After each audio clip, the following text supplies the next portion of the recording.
Hello, hello. Thank you everyone for joining us this evening. We're just going to give it another minute to allow some folks to hop on. If you haven't already, make sure that you share this event forward with your network. My name is Randy. We're going to get started in about 1 minute. Thank you all for joining us this evening, afternoon, wherever you are in the States. We're excited that you're here with us tonight. Thank you, thank you. Yeah, so definitely feel free to forward the event to any friends, family members. Sharing is caring. So if you know anyone that's attending the conference or thinking about attending the conference or looking for their next career opportunity, please share forward the event and let us know that you are comfortable with the chat. You can drop an emoji or drop a comment and let us know that you are here with us. We're excited about getting started.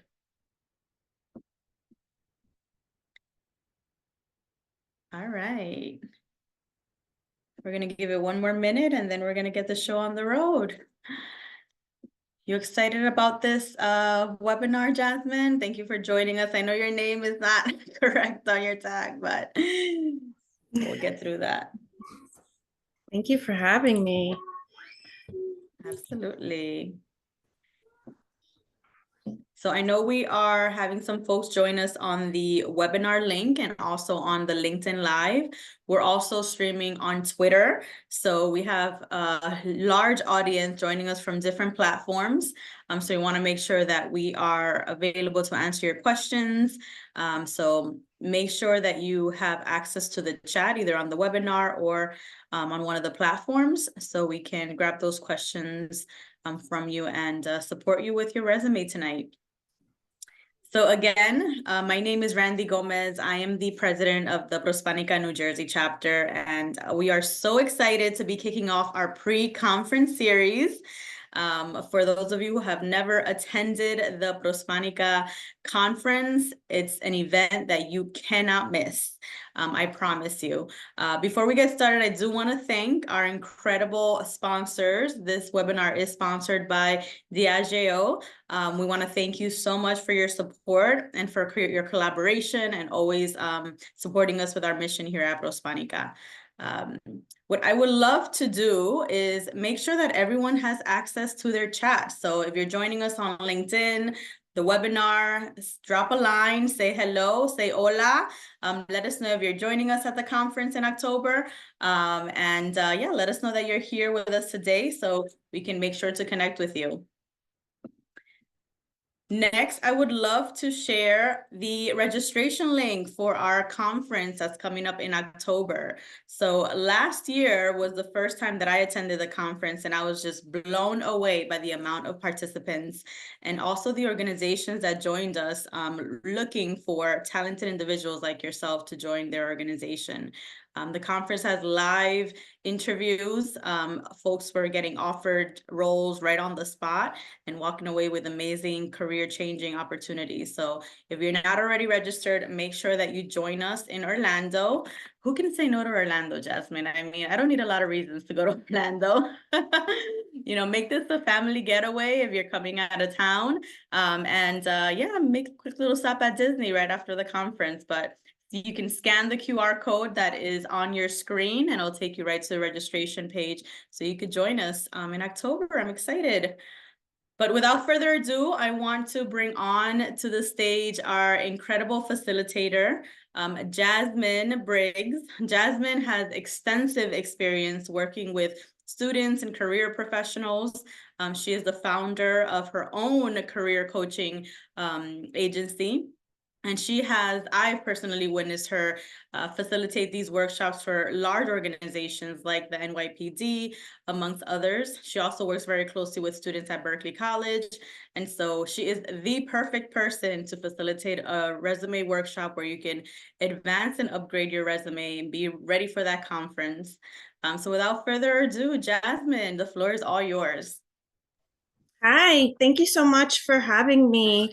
I'm really glad to be here and talking about resumes. Resumes are near and dear to my heart, not only because they've helped me advance in my career, but they also help me make money as a resume writer. So we're going to be talking about how to master your resume.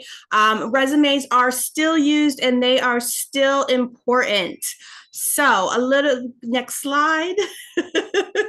So just a little bit more about me. I am a former recruiter and I was a failed actress who then started temping and thought, you know what, I can do this. I can work in an agency. So I went from legal recruiting to nonprofit work and workforce development. And currently I am the senior director of career services at Berkeley College while I was working in nonprofits. And I also have a very loud 2-year-old who you'll hear and see probably. But while I was working in nonprofits, making not a lot of money, I also started resume writing and I worked for companies like Beyond Resume and Monster Resume and white label services to write resumes. And I am also the founder of Creatively Inspired Career Coaching, where we offer career coaching and resume writing as well. So that's just a little bit about me and what qualifies me to talk about resumes. So, all right, so why do we need a resume? Resumes are still super important, even if you already have, you're in your career and you're moving forward, you always wanna have a resume. I say you wanna be resume ready. Even if you're not looking, you never know when the perfect job can come your way through a contact or a connection, and you don't wanna be scrambling at the last minute to update your resume. If you're in a company and you don't want to leave, a lot of times resumes are still used when you're applying for internal positions or when you're going for a promotion. And a resume really allows you to differentiate yourself from other candidates with similar interests. You really want to use your resume to tell your story.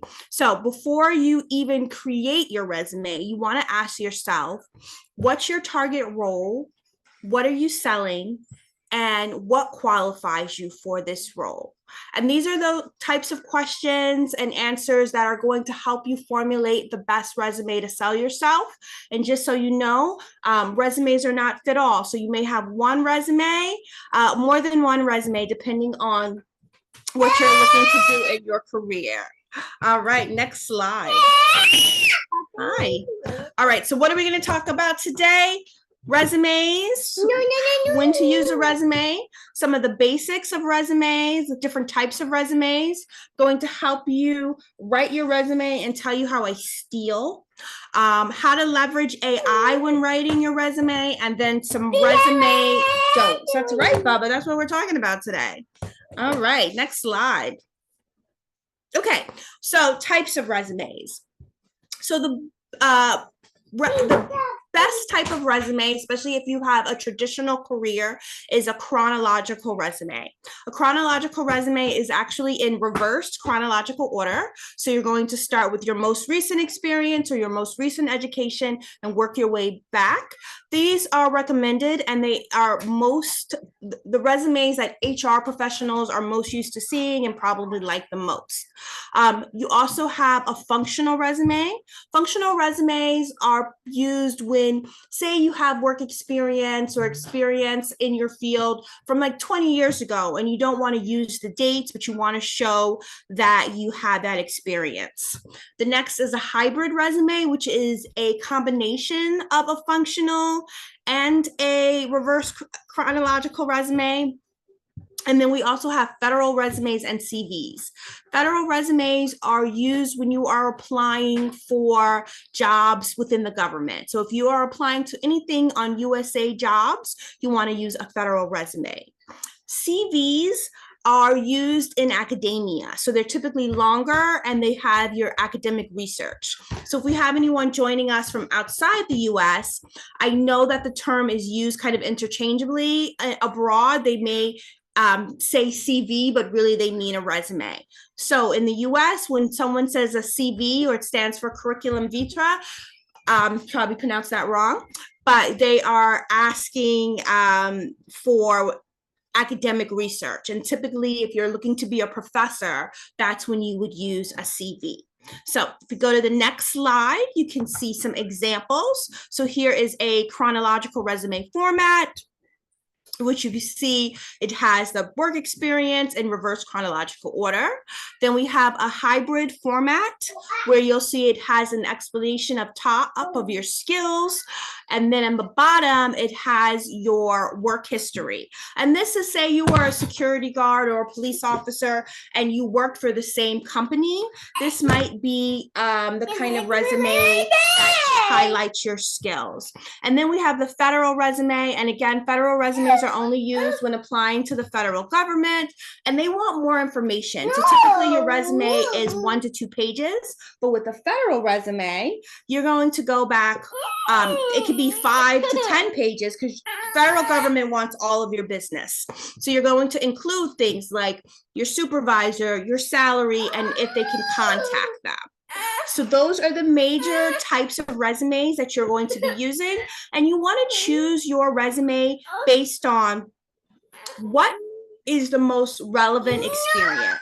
So if you're a recent graduate, then your most relevant experience might be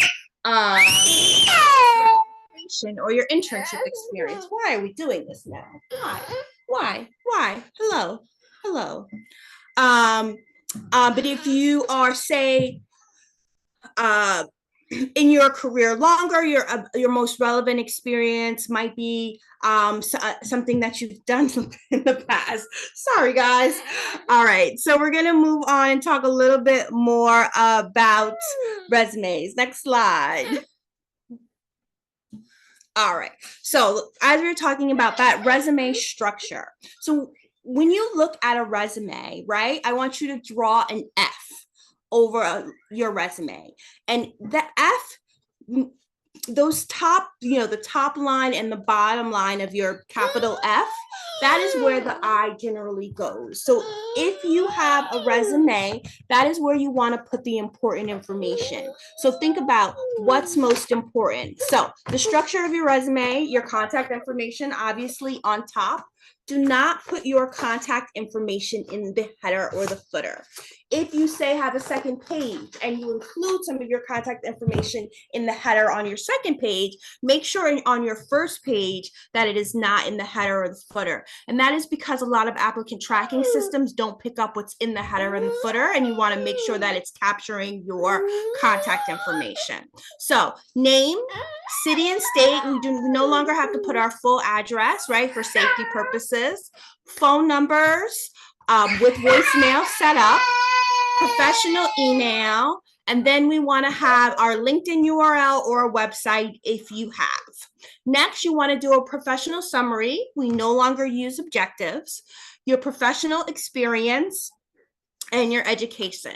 So just a note, if you are a recent graduate, you want to have your education before your professional experience. And that is because that is probably your most relevant information. And when we look at that F, it will kind of go in the space of that second line and draw the I. Other things you can add are skills, any honors and awards, volunteer experience, internship experience. So your resume, you can be a little creative with your sections, but you want to have those main sections there: the professional experience, the education. All right, next slide. All right, so I always say start with your easy stuff, right? So we thought about what is our most relevant experience, what are we highlighting, and then we want to create our outline. So go through, think about what format you're going to use and add the outline, and then what's next, add your education. If you have a college degree or if you are in college, you no longer have to put your high school information on the resume. Also, remember when you're writing out your education, although we say bachelor's degree and associate's degree, the official title will just be Bachelor of Science or Associate in Applied Science. So no S goes on the back of those words. You can also include things like certifications, different courses that you've taken, especially if they relate to what you're going, to the position that you're going for. And for all of our kind of older candidates, myself included, remove your graduation years. People will use your graduation years to try to figure out your age, and it can open you up to age discrimination. So if you are 5 years out of graduating, you do not have to put the year that you graduated. Next slide.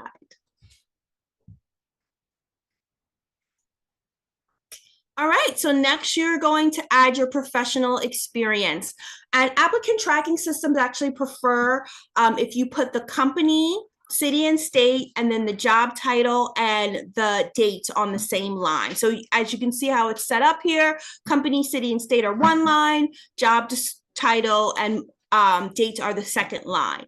If you are doing month and year, you have to be consistent. You do not have to put the year, you do not have to put the month, excuse me, but you have to be consistent throughout. So if you're doing September 2020 to present, then you have to put the month for each. If you're not doing months, then you can put the years for each. So say you have a job and you've been promoted. It's really great to show that you've been at the same company and that you've been promoted. So what I like to do is put that company, the city and state, the dates that you've been at the company, so the full time, so you've been there, say, from 2013 to present, and then next to each job title, you'll put the dates that you were in that role and the descriptions. And so this is good because it shows that you have moved up with the company, that you've gotten promotions, and it's always nice for an employer to see that a company promoted you. All right, next slide. All right, so now you want to write your job duties. And as much as possible, we want to make the resume bullet points accomplishment based. So if you are an administrative assistant, people generally know what an administrative assistant does. But what you want to do is really show the accomplishments. You want to make the data quantifiable, and people are attracted to numbers. Thank you. So you want to add as many numbers as possible. Did you manage people? How many people did you manage? Did you have a budget? What was your budget? If you had any cost savings, show what was the project and what was the result. So here's a job duty: process customer transactions, including handling cash, credit card, and check payments. But if we wanted to turn that into an accomplishment, we could say processed over 200 customer transactions daily, ensuring a 98% accuracy rate in cash handling and payment processing.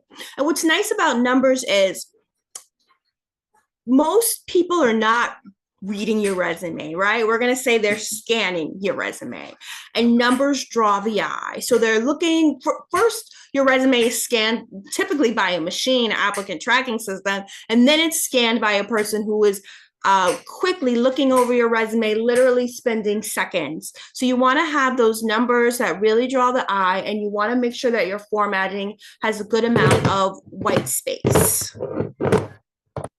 All right, so how I like to write job descriptions is I like to steal them. So next slide. So before we talk about stealing job descriptions, you want to make sure that all of your bullet points start with strong action words and they're in the third person. So collaborated, manage, handled. You also, these are some great words to start off your job descriptions with. So we have screen patients, provided customer-centered service, scanned patients, but even if you could say manage. So I took a job description here and I turned it into resume bullet points. And I like to steal job descriptions and use them. Don't take the whole job description, right? You want to make it your own. You want to go through those job descriptions and you want to add numbers. You want to talk about projects. So you didn't just screen patients, right? But what project did you implement that made screening patients easier and more efficient? Next job description. Next slide, please. So you want to find keywords. And this is why I like to steal job descriptions, because they have the keywords. So keywords are used when going through an applicant tracking system. So an applicant tracking system, when you apply online, your resume is scanned by a computer. That computer then will give you a score and decide how much of a match you are with that role. And what it's typically looking for is keywords. So if you could see it, it's a little small on my screen, but I found a job description, and I like to use Google as an aggregator. I also think LinkedIn has really good job descriptions that you can pull from. So before I start writing a resume, I'll pull a lot of different job descriptions so that I can use that same language and those same keywords. So I've kind of gone through and I've highlighted what are the keywords, any systems that they talk about. I think I highlighted visualization, marketing, and you'll see as you look and do your research at a bunch of different job descriptions, you'll start to see the keywords for your industry. And you want to make sure that you're including those words in your resume.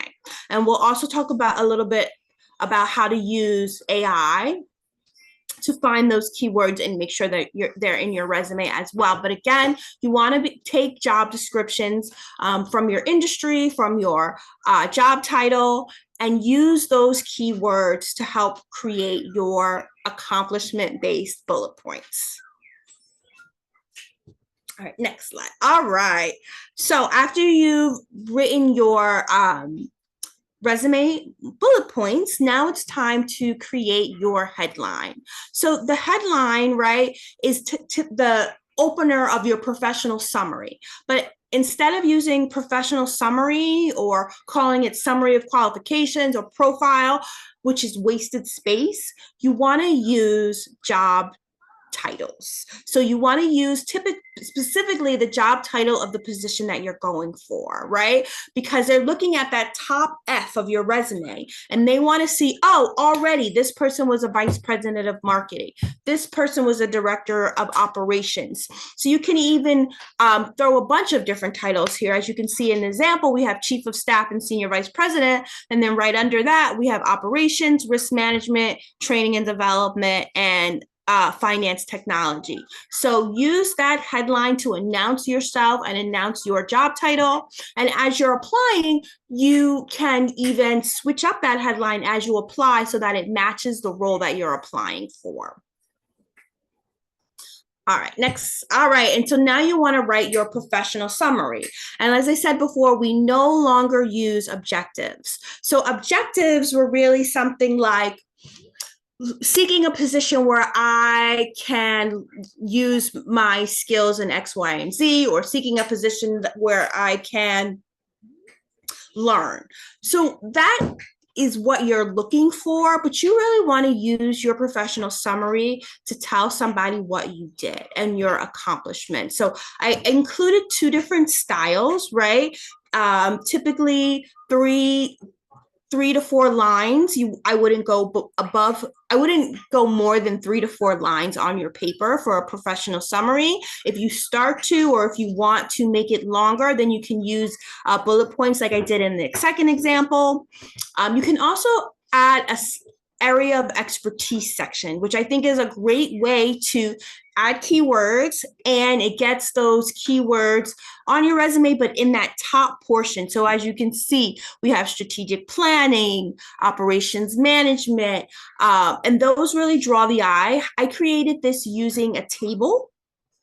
And so you can create a table in your resume, add bullet points, make sure all your bullet points align, and then make sure that you don't hit view grid lines, and then you won't be able to see that it's a table on your resume. You can also add an accomplishment section, especially if you have those quantifiable numbers and you can add them right up top. Again, it's in that first part of that F where people are seeing, and right up front, you can have those accomplishments. All right, next slide. All right, so AI. AI is a great way to add bullet points. You just want to make them your own. So I'm a big fan of ChatGPT. You can even say, hey, ChatGPT, so here's a prompt: context, you are a resume writer, or context, you are writing my resume, right? Instructions: write 3 to 5 bullet points for this job. Each bullet point should only be 1 sentence and start with a strong action word. Now, sometimes when it writes these bullet points, I find that it puts too many explainers, if that's the word. So it'll say effectively managed, vigorously handled, right? So take those out, right? It should just be managed, handled. You can even ask ChatGPT to rewrite this bullet point and showing a result, making it accomplishment based, and it'll make up an accomplishment for you. Don't take that accomplishment. Go in and make it your own. So I find that going through a couple of drafts with ChatGPT, hey, fix this bullet point, use a different word, give me another example, can really help to refine the resume so it doesn't sound like ChatGPT. And obviously, we always want to make sure that it's not lying.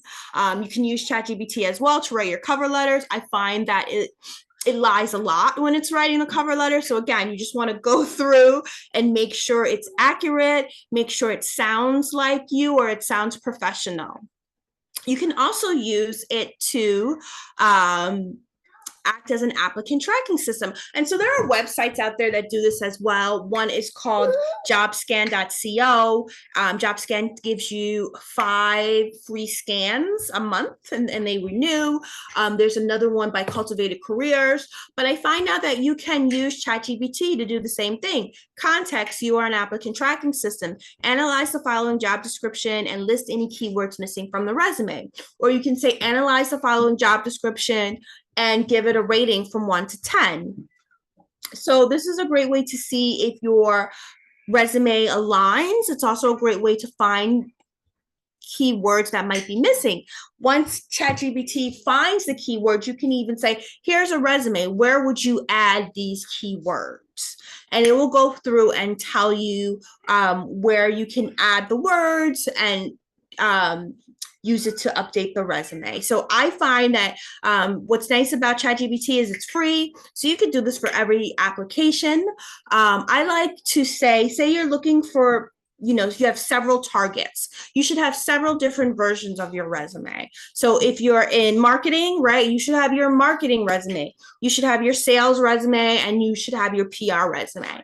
And really what's going to change about all of these resumes is that headline, right, and that professional summary, and maybe even if you use an area of expertise. That's what's really going to change about the resume. If you have any special certifications, right, then maybe a certification that wasn't needed for marketing, but is really good for sales. So maybe you move certifications to the top of your resume. You have agency to change the different sections of your resume. You just want to make sure you're including all the sections. And the most important thing is you want to put the important information on the first page. All right, next slide. All right, so a couple of resume don'ts, and this is a big one. Do not add a picture of yourself on your resume. And I know this is done a lot in Europe, and now I'm starting to see it a lot too when we look at resume templates for Canva and resume templates even for Word. Pictures do not belong on a resume. It really opens us up to discrimination, especially people of color. We want to go on our merits, right? As opposed to having someone judge us by our looks. And I know people are going to look us up on LinkedIn. Our picture is going to be there. Yes, you should have a picture on your LinkedIn. Hi, yes, you agree. No pictures on the resume. All right. Two, we really, again, don't want to use an objective. And I know we used to do this a long time ago. We used to put references upon request at the bottom of our resume. Wasted space. People know if I ask for the references, you're going to give them to me. So you do not have to have references upon request. What you can have is a separate reference sheet that is formatted just like your resume with all of your references, their contact information, and how you know them. The next is you don't want to have inconsistent formatting. So for formatting, your margins should be anywhere from 0.5 to 0.8 all the way around the resume. Your font, you should have typically one font if you have no more than two different fonts, right? And that might be because you want to, hey, a different font for your headers, right? Or a different font for your name, but you want to be consistent. So if you have professional education listed in all caps, professional experience listed in all caps, then, oh, please, you cannot have this necklace. This is not a toy. Okay, well, I just lost a necklace. So if you have professional experience in all caps and you want to have education in all caps, if you want to have skills in all caps, say you're in the resume, you have the company italicized and the job title bolded, then that's how it should be throughout the resume. All of your bullet points should align, right? So if your bullet points in professional summary in your professional experience need to align with the bullet points in your skill section. Formatting is really important. Your font should be no bigger than a 12 and no smaller than a 10. I actually really like 10.5. You can do the 0.5s. As well as it does not have to be double spaced, but you want to make sure that there is a good amount of white space. Remember, again, people are scanning it, so you want it to be pleasing to the eye. Your resume should be no more than 2 pages, right? People really only care about the last 10 years. It is really what have you done lately? So no more than 10 to 15 years should your resume go back. Say you have experience from 25 years ago, that's really relevant. You can have a section that says other relevant experience and have the company and the title and not the dates. But really, in terms of like that reverse chronological dated information, you do not want to go back more than, I would say, 15 years. And remember, your resume shouldn't be more than 2 pages. Now, federal and CVs, those are long resumes, but a standard resume should only be 2 pages. All right. Do we have any questions?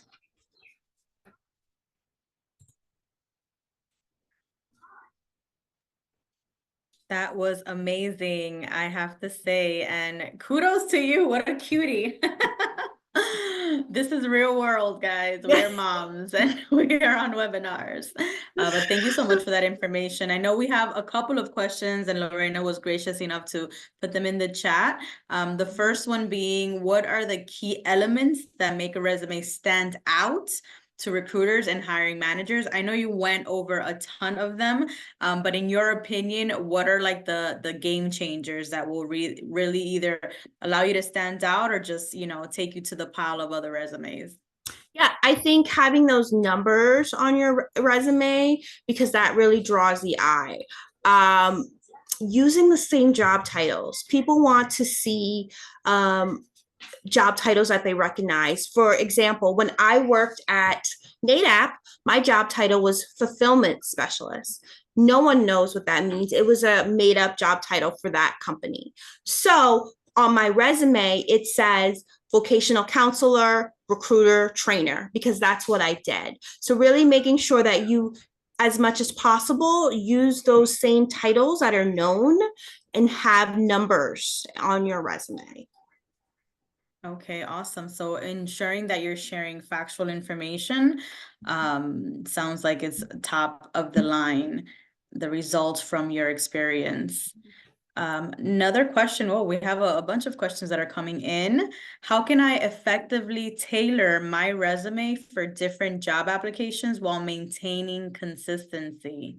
Yeah, I would say changing up that headline and that professional summary. Those are the main things that I would change about a resume, that professional summary, having an area of expertise section. And so that is what I would say, and ChatGPT, excuse me, can help you make those changes. And I also realized that you mentioned, application tracking systems. I would love to hear you elaborate more on these tracking systems. I know recruiters are not going through every single resume. I get it. But what are these systems like? They're just automated to pick up certain words, and you either have them or you don't. Yeah, so, and there are some recruiters that say they look at all resumes, but uh, typically when you're applying online, it's through, it goes through the system, and the system is giving your resume a score based on the keywords that you have in it. And so it's either giving your resume a score, and with some companies, if your resume isn't scoring high enough, no one's looking at them.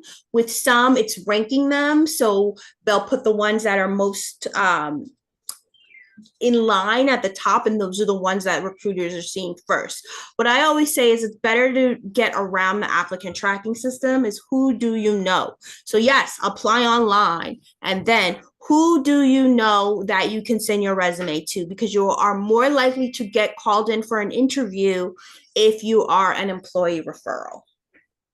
That is such a great point that you bring up. And it's one of the reasons why we always encourage our members to take advantage of the partners that we're working with, because they, number one, create specialized links. So when our members apply to these open roles, they automatically get pinged that, this is a Prospanica member. This is someone that we're recommending that's qualified that you should take a closer look at. So they really do get to bypass these systems. And it's more of a warm introduction than, cold applications. We know how tough it is out there. I personally have a friend that's been looking for some time. And, it's really challenging to get through these application tracking systems. But interesting about the score. Oh my gosh, we're getting even scored on our resume. Tough, tough, tough. I do want you to share, Jasmine, the link to your page in the LinkedIn chat when you have a moment, or you can drop it here in the webinar and Lorena will share it with everyone else. Just in case anyone wants to scan the code and is not able to scan from the screen, they also have the link to connect with you. So they can ask you any other questions after the webinar, or if they need support with their resume, they can reach out to you directly. And then yeah, go ahead. Oh, it's just I put it in the chat. I think I just sent it to Lorena directly. Sorry. The QR code goes to my website, but I'm really easy on LinkedIn. I'm Jasmine Briggs. And this webinar is wrong. So it's just Jasmine Briggs on LinkedIn. And if you haven't changed your LinkedIn URL, update your URL so that it is just your name without the numbers, and then add it to your resume. I love that. And I'll take them straight to their LinkedIn profile. I know we have some other questions. What are some common mistakes people make on resumes that could lead to rejection, and how can I avoid them? I think common mistakes are just the grammatical errors, right? Ooh. Grammatical errors on the resume. So Grammarly is really good. What I don't like about Grammarly is it tries to put articles in front of it. So you don't have to necessarily say like, manage team. You can say manage team of 6. You don't have to say manage a team of 6, right? So that's the only thing. Manage a team of 6 is not wrong, but you just want to make sure that you're keeping your bullet points to only 2 lines, and 1 sentence. That's something I should have mentioned. So the bullet points on your resume are 1 sentence, no more than 2 lines. 1 sentence, no more than 2 lines. Yes. So be careful of formats that kind of take a section of the resume for like they're like a long thing on the side, right? If you've seen resumes that may have like on the side, then you have your skills and your education, which is great. And I don't not like those formats, but it does kind of give you less room in the bullet point sections. I will say I do not like the formats on Word. Someone said that they were talking about changing up their resume for each role. With Word, I find that the formats are really hard to make changes in. So if you see a format on Word that you like, just look at it and recreate it using tables. So applicant tracking systems typically can't pick up like charts and graphs, but which are great to add. So if you wanted to add charts and graphs to your resume, go for it. But just make sure whatever you're putting in that chart, whatever number, you've also put that somewhere in your resume, like in written in Word. Otherwise, applicant tracking systems might not pick it up. So again, no headers, no charts unless you are also putting it somewhere else in the resume. But tables are wonderful and a great way to format your resume. That's a great tip. I did not realize so the application tracking systems won't pick those up, but it's a great way to format. Yeah. Okay. Oh, great tips. We have a few other questions, I believe two more. What would be the font type you think is best for a resume? So I like, so there's, don't use Comic Sans, right? But for a while, people were saying Times New Roman is boring and everyone's using it. But if you're in like, say, finance or legal, it's fine. I also like Garamond. I like Arial. You know, you see these and you never say them out loud. So excuse me if I'm saying them wrong. Calabrini. I'm surprised you even remember that many. Calabrini, Cambria, I also like. So those are probably my top fonts right there. I know Microsoft Word has switched to Aptos, whatever their new standard one. It's no longer Calabrini.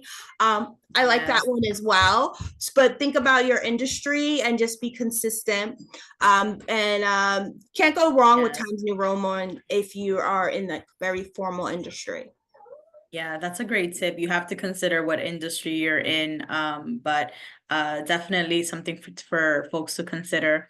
I know Alejandra has two questions. One, she wants to know if we're going to be sharing this presentation with attendees, and we can definitely make that happen. This is being recorded, so the recording will be available for folks to view at their disposal. And then the other question is, how should gaps in resume be reflected in that? Is that still an issue? Yeah, so that's a great question. So say if the gap was because you were in school, put your education at the top of the resume. Sometimes if the gap was because you were taking care of maybe kids or a sick parent, you can use volunteer experience. Were you on the PTA? What did you do? And you can add that volunteer experience in the flow of your professional experience and just put volunteer next to it. Sometimes I've even seen people put like family manager, right? And you do a lot. So they've used that to go through. So I know people are still concerned about gaps in the resume. And I just hope we kind of live in a world now that understands that life happens to people. And I say, you know, if you took a gap, wouldn't it be great to find a company that was understanding? So if you applied somewhere and the company had a problem, in my mind, it's not the best company for you. I love that advice, right? Because sometimes we want to like adapt to these organizations, but you have to be very mindful of the culture of the place that you're applying to. And if they are questioning your, gap for whatever reason it is, and it's something that you don't feel comfortable with, then it might not be a good fit. So I do want to take the opportunity to also encourage folks to volunteer. Volunteerism is a great opportunity to fill these gaps without, the commitment of a 9 to 5 or strict schedule, and more leisure, with your available time while giving back to the community and still staying active in the field that you're in. I've seen there's, professional organizations of nonprofits for almost every single industry. So you can really volunteer and still be within your industry and be able to fill that gap in a fulfilling way. What are your thoughts about that volunteerism on resumes? I love it. I think that's a great idea. And again, just like internships, it can be its own separate section, but it doesn't have to be. Especially if you're trying to fill a gap, or if it is the most relevant experience, you want to put it right there on that first page. I know when I was transitioning from legal recruiting to nonprofits, I volunteered as a way to get myself some experience in the industry. Mhm. Amazing. Yeah. And speaking of which, we do have open roles at Prospanica, New Jersey for our board and committee members that we're actively recruiting for. So if you are interested, definitely direct messages on LinkedIn and our team will reach out to you with an application for some volunteer work with us. So we're really excited about that. We are growing, so definitely would love to meet folks who are interested in joining the team. I think we have another question. What are some pointers you can give to someone who is starting to create their first cover letter? I personally hate cover letters, but I know they're a necessary, item when you're applying to different organizations. What's your response to that, Jasmine? Yeah, so like I was saying, ChatGPT does write cover letters. They are a little formal and a tad bit too long. So your cover letter should only be one page. I like to use the same formatting as the resume. So whatever that contact information, however you wrote your name and contact information, take that, add it to the cover letter, add the date. Dear, you want to find a person, right? So you could say hiring manager. I wouldn't use sir, madam anymore, or to whom it may concern. I would probably try to find a person or say, dear hiring manager. If you have a connection to that company, if you love that company, if you saw the CEO of that company recently speak, that's the first paragraph. What is your connection? That second paragraph really is talking about your relevant experience. And then you can even say, and here are some of my accomplishments from my resume, and pick a few of the bullet points from your resume that show results and add them. Then a closing set about a little bit more about you personally and how you would contribute to the team sincerely, and your name. They don't have to be long. They shouldn't be more than more than one page, excuse me. Just like they weren't reading your resume, they're not reading your cover letter. Maybe they're scanning it. What I like about cover letters is even if they don't get read, they show that you went the extra mile. You cared enough to write the cover letter. I also find, depending on the industry, like nonprofits, they care, right? So they seem to care about your cover letter, and they seem to care that you're into the mission. I just need a few minutes, Bubba. Almost done. Aw. Yes, we're taking too much of his time, so we're gonna start wrapping up. But thank you for sharing that tip. You know, some organizations do look for that cover letter, and I never thought to translate the cover letter to caring. But it is true because you always have to edit your cover letter to tailor to the job that you're applying for, or the organization or industry that you're aiming for. So it does take a little bit more time, love and care to do that. So that makes sense. I think we're all set with questions. If you guys have any other questions, please drop them in the chat. We do have a few more minutes, but I want to take the opportunity to thank you once again, Jasmine. This was absolutely incredible. I've seen you in action in person, and I was so fortunate to be able to schedule for you to do this for us right before the conference, and also right before our LinkedIn workshop next week, which is perfect because you should definitely put together your resume before you update your LinkedIn profile. And we are so excited to let everyone know that next week's LinkedIn workshop is going to be facilitated by our Philadelphia chapter, and they will have an associate from LinkedIn joining us. So you're going to hear it straight from the horse's mouth, tips and tricks to ensuring that your profile stands out and that you are recognized when you are out in the conference connecting with recruiters. So thank you again, Jasmine, for setting us up to have a successful LinkedIn workshop experience. Amazing. So I don't see any other questions, but I do want to take the opportunity to share your link one more time. And then also share with everyone who's joining us on Twitter, LinkedIn, and the webinar, the information to register for the conference. If you haven't already, definitely scan that QR code or click on the link to join us in Orlando. We are so excited that this year's conference is in Orlando again. Bring your family, make it a trip with your friends, be prepared with your resume and your LinkedIn. We're gonna help you out with that this upcoming weeks with the pre-conference series. Register to join us, and yeah, we're gonna see you guys in Orlando. Jasmine, we gotta get you down there. We gotta make this happen. Pay for me to come, please. I know, right? We don't need a lot of convincing to go to Orlando, but we're really excited. And, again, last year when I was there was hundreds of companies there recruiting, doing interviews on the spot. You're sharing your resume through the portal. They're connecting with you, scheduling your interview while you're there. So definitely an amazing opportunity. The conference is from the 29th to the 31st, guys. So I hope to see you there. Nos vemos en Orlando. Thank you again for joining us. Thank you, Jasmine, for the incredible gems today. Take care, everyone. You have a good night.